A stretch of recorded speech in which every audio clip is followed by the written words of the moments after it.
What's up? Hope y'all's having a good day today because I am. And today I'm be changing out my CV axles on my 2008 Acura TL. I'm gonna show you how the process is done from start to finish. Ain't nothing to it but to do it. Let's go. Okay, first things first, make sure the car don't roll back on me. I'm gonna put the brick in place. I'm gonna break out the jack the car up. You already know how we do. Pump, pump it up. After we get them pumped up, throw the jack stands in place. You already know what it is. Safety first, lower the jack stand. Then we're gonna take the rim off with a 19mm socket. I know. You like the rims, you like the tires. Thank you. Alright, next we're gonna take the bracket off to the brake flex line. I put the bolts back in their location. Alright, next I'm gonna take the cotter pin out to the outer tie rod. I'm gonna take the bolt off with a 17mm socket. I bought this ball joint separator from O'Reilly's. Let me tell you, man, this thing comes in handy. Grab a flathead, knock this dimple out of this nut. Right here, broke my tool, but that ain't gonna stop me. I had to put some muscle into it. Alright, taking off the lower bolt to the strut forks. Then I'm gonna take off the bolt to the upper control arm. Both of these are 17mm sockets. Then I'm gonna take off the brackets to the ABS wire. All three of these nuts are 10mm sockets. Then bing bang pow. We're pretty much almost done and ready to take out the CV axle. I usually thread the nut on about halfway.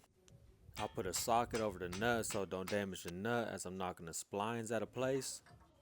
Got that out. Now I'm gonna take the forks off the struts. Once I get the forks off, then I'm gonna pull out the splines from the wheel bearing hub. Okay, so this is where things get interesting.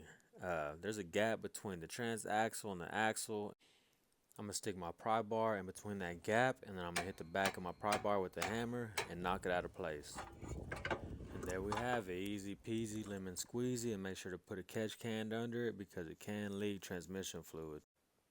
Out with the old and in with the new. Okay, right here I'm gonna show you there's a C-clip, and when you're reinstalling that CV axle, the C-clip needs to be at the 12 o'clock position, just so that C-clip don't get wedged in between the splines when you're reinstalling it. Alright, now we gotta put this bad boy back in place. Remember I told you make sure that C-clip is at the 12 o'clock position. I put the nut on the CV axle about halfway so I don't damage the threads. Put the socket over the nut. I put this rubber mallet in place to keep the CV axle level. I put some forward pressure on the CV axle and then I knock it back in place. After it's knocked in place, I hit it a couple more times, just for extra precaution.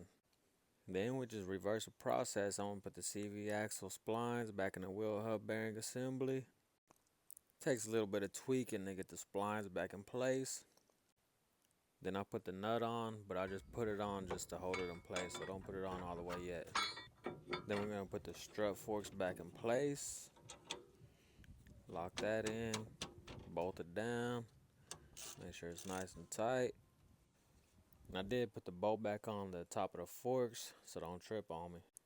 And if you didn't notice, I put a jack under there so I could tighten everything up at the right height. I'm gonna put the upper control arm back on, and I'm gonna put the outer tie rod back on. Make sure you put new cotter pins in both of these. And there it is, boys and girls, a finished product. Let me know what y'all think. I'm gonna throw these super clean rims back on. Lower the jack stand. Ooh wee! Take out my super trusted brick. Start her up for you. I hope this video will help you out on your next do-it-yourself project. And if you watch this video all the way through, I appreciate you.